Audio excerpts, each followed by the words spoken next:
Need to manage a large number of I/Os but already configured the maximum number allowed with the expansion modules? Thanks to the network I/O function, using just one LRK, you can control the inputs and outputs of the other LRKs in the same network as remote I/Os. Let's have a look at a practical example with two micro PLCs. From one LRK, which will assume the role of master, we want to control the output of another LRK, which will be configured as a slave. In this example, we've configured the master micro PLC with the IP address 192.168.0.10 and the slave with the IP address 192.168.0.20. Launch the LRXW software and connect the master LRK. First, assign the role of master to the LRK. Click on the Operation Network Set menu. In the Network MS section, click Master and enable the Write checkbox to allow writing. Now configure the list of IP addresses of the slave LRKs managed by the master. Click the Network I/O IP Set button. You can set up to 8 IP addresses. In this example, there is just one slave with the IP address 192.168.0.20. Press OK to confirm. On the Network I/O page, configure the remote inputs and outputs of the slave LRKs to be controlled by the master. You can select the type of network I/O in the drop-down menu. The network digital inputs are called J, network inputs.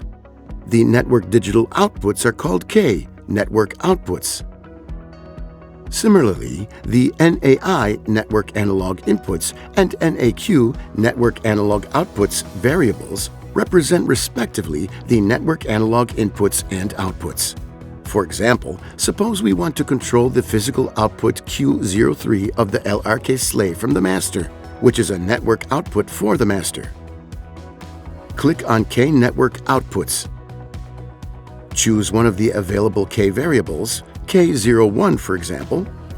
Select the IP address of the slave, 192.168.0.20, in the drop-down menu on the side of the screen, and the variable of the slave you want to control on the right, Q03 in this example. In this way, when the master's network output K01 is activated, it will control the physical output Q03 of the selected slave.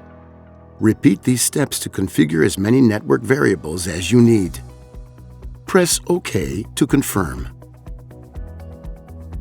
Now you can use variable K01 that was configured in the project, just like any other output that's available to the master. Connect input I01 to network output K01, like this for example, and write the program in the LRK. Now connect the LRK slave to the LRXSW software. Click the Operation Network Set menu. In the Network MS section, select the Slave option, enabled by default, and enable the Write checkbox.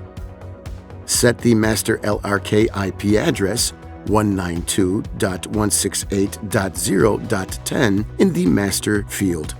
Click OK to confirm and finish. Put the micro PLCs in run mode and check it functions. As you can see, when I01 closes on the master, output Q03 of the slave is activated.